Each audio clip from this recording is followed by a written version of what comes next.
Hi, everybody. Welcome to episode 176 of Radio 815, the podcast dedicated to examining the work of writer, director, producer J.J. Abrams and his extended Bad Robot universe. I'm Matt Crandall, here with Marcelo Inostroza, as we get so close to the end that we can almost see it, of covering Undercovers Season 1. Today we are talking about Episode 12, Dark Cover. This is one of the episodes that did not air on TV. So NBC had canceled the show at this point. They didn't bother airing this, but it did make its way to the DVD set if you were able to track that down. And if not, it is streaming now on Tubi with the rest of the series. So Marcelo, Dark Cover, are you willing to give your social insurance number in the first interview so I can do a background check on you or not? Not really. I really thought this episode was full of positives and negatives. The one positive, or one of the positives that I would like to talk about first, is I really like the reversal that this episode presented. Because for most of the series, what we would get Shaw showing up with a mission for the Blooms, and then the Blooms would go on their mission and then accomplish the mission. But in this episode, the reverse happens. So in this episode, Steven is shopping for a thing that they need for a catering job that him and Sam have to do. But while he's out shopping, he bumps into an old contact who thinks he is a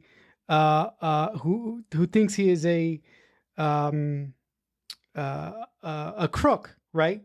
And for some reason, Steven tells Shaw that, I met this guy at the store and he's planning to do something illegal with smallpox, and I think that we should go and fix it. That didn't make any sense to me. I was like, what are you doing?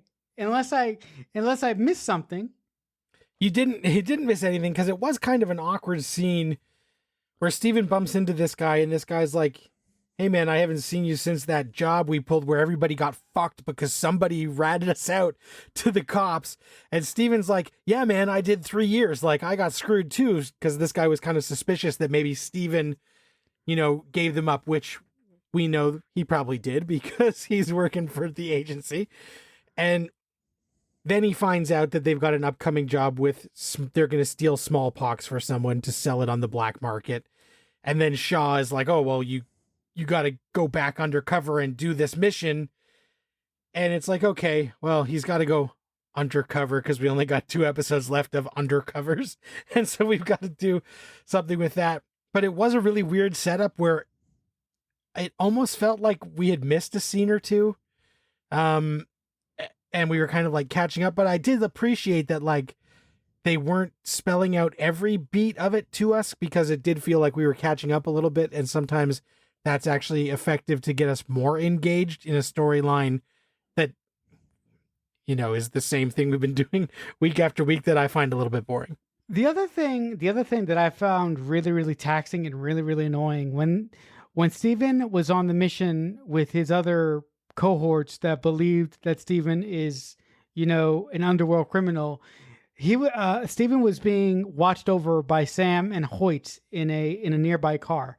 And the way that Samantha acted when Steven told, when Steven mentioned that he had a relationship with one of the individuals that he's going to be working with now, was the most ridiculous thing ever. I'm like, Samantha, you're a professional, sweetheart. Why are you acting like the jealous wife right now? This is not the time for bullshit like this. Like, seriously? I thought Sam was above this. What do you think? Yeah, well, and that was the wrinkle that they throw in when Steven has to reassume this old identity, is that the main guy, his sister Katya, used to have a thing with Steven, and so, like, their flirting starts up again. And this time, of course, Hoyt and Sam are kind of listening to everything, and Sam's getting jealous because back in the day, Steven would do anything to keep his cover, and, messing around with this dude's sister, who's part of the crew, was included in that. But now that he's happily married, and up until a few weeks ago, they were out of the game, I kind of understand why she would be a little bit uneasy, but also she knows that it's the job, and she also would know that Steven wouldn't cross a line because everything we've seen, he values their marriage, he respects her, so it's not like he's just going to throw it all away to maintain his cover, like he's going to do it a way to make sure he doesn't have to sleep with this woman. But she does a lot of stuff to try and advance that. There's a scene where she like basically has to strip down, and it's like, okay, you know, Steven might be able to take a quick look here and not get in trouble, but we'd have to see. But I did like that because Samantha is jealous, one of the interesting things was we got a bit of Hoyt's backstory that we had never gotten. And so finally, fucking 12 episodes in, they're like, let's give this character a little bit of a history where he feels more like a real person than just some random fanboy. And so he says at one point he was engaged and the girl left him for someone else. And I just like that he's like, and I hope that her husband dies very soon. As soon as possible, I hope that piece of shit drops dead. And that was very relatable, and I really enjoyed that scene. Yeah, look, I really enjoyed that scene as well, but for some reason, that scene kind of played oddly comedic to me, and that kind of underscored the impact of the scene. Did you feel that way, or was that just me? Well, it was comedic, but that's why I like it, because anytime Hoyt is funny, and in this was him being funny, but also giving us, like, you know, his sad puppy dog backstory, I appreciate that they confuse those two things together. The other thing that I appreciated about Hoyt in this episode, because those of you listening at home know I have a love and hate relationship with Hoyt, I really, really appreciate that when Samantha is like seconds away from blowing Steven's cover, that Hoyt sort of is the guy standing in between Samantha and Samantha blowing Steven's cover. He really held her back from doing something really, really, really fucking stupid early on in this episode that I really, really appreciated. The other thing that I kind of like, this reeks of a little bit not originality. This episode really felt like a rejected episode of Mission Impossible. And you know why I say that? Because the whole sequence with the team stealing the smallpox vaccine, I don't understand why Katya is the one that has to go into the lab and go get everything. I know why they picked her to go get everything, because she had to strip down to get into the hazmat suit. So that's why they picked her. Yeah, it's the old, you know, we got this hot tattooed chick, let's show her off a little bit. And you know what I found a little bit ridiculous was where they're like, yeah, this is the smallpox and you can just inject it and it will kill hundreds of people. And they literally show somebody putting a needle into a water bottle. And I'm like, this is stupid. Like, we get it. We get that somebody could put smallpox into something else and a bunch of people would die, but like, syringe in a water bottle, you're not gonna be able to put that on the shelf and people aren't gonna notice that you friggin' syringe this water bottle. I'm like, this is stupid and kind of overkill. But of course, things don't go well because as they are on the mission to get the smallpox, whoever put them on this mission also put another team on. So as soon as they get out, they get ambushed. And, you know, Samantha and Hoyt were already going to try and intercept, but then there's a whole thing with this other crew and everything that goes down, Katya ends up getting killed. And so Steven is kind of sad that like his ex-girlfriend dies. And obviously her brother is fucking pissed off. And so then they have to then do the classic, like, we need to get the person who screwed us over and find out why they screwed us over. So then the last half of the episode is where they're going to the guy who put them onto the job, which again, these are all spy espionage tropes. The second team, the job that's been double booked. How do you feel as, you know, we only got one episode after this, but yet we're kind of living and riding these cliches right till the end? I'm really, really upset because I was really happy with the way that the Undercover writers were going a couple episodes ago, because to me, it had really seemed that they had sort of understood that the show that they were a part of was not long for this world, and they had really started to focus, if you ask me. And the way that they're constantly been going back to episode of the week for the past 2 episodes that we've done, with a little bit of serialization at the start and at the end, makes me really fucking nervous that when we talk about the finale in the next episode, it's really going to be underwhelming, I'm afraid. Yeah, I talked last week about how I was surprised that Kelvin and Shaw didn't have more interaction last week after where we left it the week before. This week we do get a few scenes with them, but like the first scene was just kind of like reminding us that this was even a thing, and was just more wheel spinning because it was Kelvin and Shaw in a, refrigerator or whatever, just talking about like, it's not time yet. We're still surveilling the Blooms. Nobody has reached out to them and we're still watching them. And Shaw is uncomfortable with how they are going about this. And Kelvin's saying, mind your own business, we know better. And then by the end, we finally get their like real heart to heart when Shaw is eating his ice cream and Kelvin comes in and he says, we've been surveilling the Blooms. Nothing has come of that. And Shaw's like, okay, can we just move on? Like, do we have to keep doing this? And then Kelvin's like, yeah, but it's time. It's finally time. We're not turning back. Initiate the next phase. It's time the Blooms know why we actually need these fuckers and why they're back. And I'm like, that's what you said 4 episodes ago. So I'm like, why have we taken so long? And now it's so built up that, as you said, I'm afraid that by the time next week is over, I'm going to be like, that's it? That's why they needed the Blooms back? Like, are you kidding me? They're going to be like, Samantha's the only one who has some code to some lockbox. And it's going to be like nothing of great import. It's just going to be some dumb MacGuffin that they're going to help track down, and that'll be it. And it'll be like, wow, I can't believe we watched 13 episodes of this for this. So I'm hoping they can surprise me. I was so excited when Alan Dale showed up a few weeks ago, and then they just had him do nothing. They've had him do nothing but constantly string us along until next week. Yeah, I mean, look, the only way that the finale could really impress me is if the Blooms are somehow connected to ST6. and next week we get a visit from Sydney Bristow. If that happens next week, I swear to God, I'm gonna start a campaign right now to bring the show back. But I'm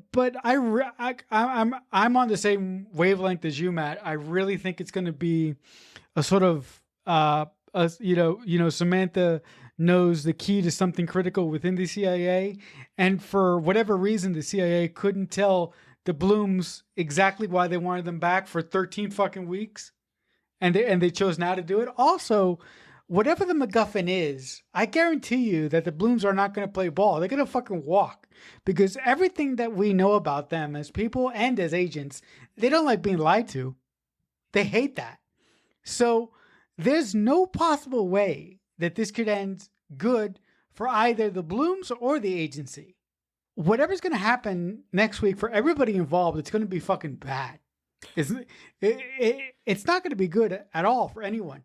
The whole subplot of this episode with Shaw sort of interviewing people for the kitchen manager, that was like forced. And I felt that was really fucking stupid. It was like entertaining, but again, it was like we were just wasting time.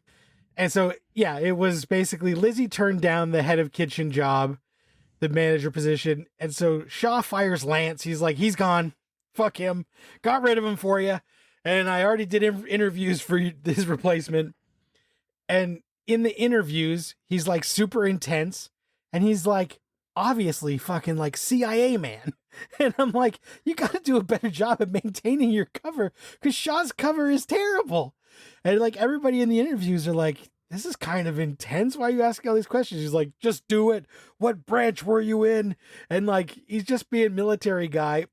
And also then he gets the CIA to run those people to see if any of these people have connections to the CIA or the Blooms. So he is doing like other things to see if anyone that maybe they haven't realized is watching the Blooms and trying to get involved with them somehow.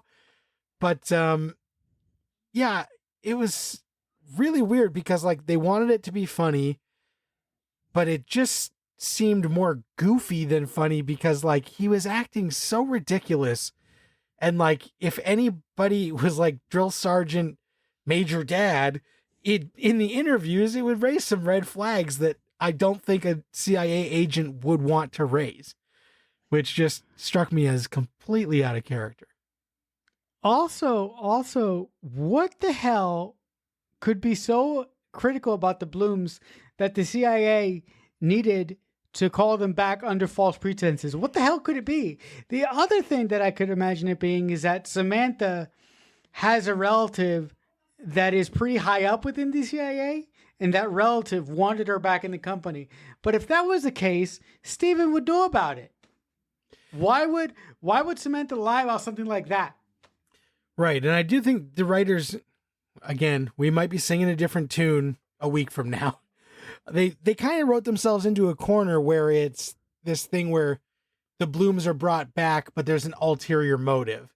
Because whenever that ulterior motive is finally revealed, if it is like something for the greater good, then they could have just been honest from the start. Like there will not be a reason why they had to lie about why the Blooms are back. But also, if it's too fucked up and like life-shattering that they brought them back under these false pretenses, then how are we supposed to have fun and move on if this show had continued? So like, I really just think that they have like a couple of moves, but neither of them are going to win the game. It's probably just going to prolong things. So we'll have to see. And again, on IMDb, the last episode is one of the highest rated, which speaks to maybe they figured it out. But also, this is not a show that has any cultural relevancy today. Nobody on the street is like, oh, fuck, did you see the finale of Undercovers? Like, whatever happened in it happened, but I don't think it made an impact. And I'm bracing myself now for the fact that I have been hoping this whole time that episode 13 will recolor the way I watch the whole series, and I'll be like, half those episodes weren't a waste of time. We needed to go through that. We needed to see Samantha's friend blow up in a car and all this stuff that I'm not quite convinced is going to be the case. Yeah, listen, I look, at the end of the day, with whatever happens next week, I'm really, really happy that we got to talk about the show because, a little inside baseball guys here, but this is the show that I thought that Radio 105 wasn't going to be able to cover because it was a little hard to track down. So even if at the end of the day, next week we get a MacGuffin that doesn't really justify the 13 weeks that we have spent talking about the show, I will be happy that we have it within the show's catalog for anybody who wants to listen to it, that they can listen to it, that jewel will not be missing from our catalog. Right. Yeah. Jewel or cubic zirconia, like, I don't know what it'll be. But,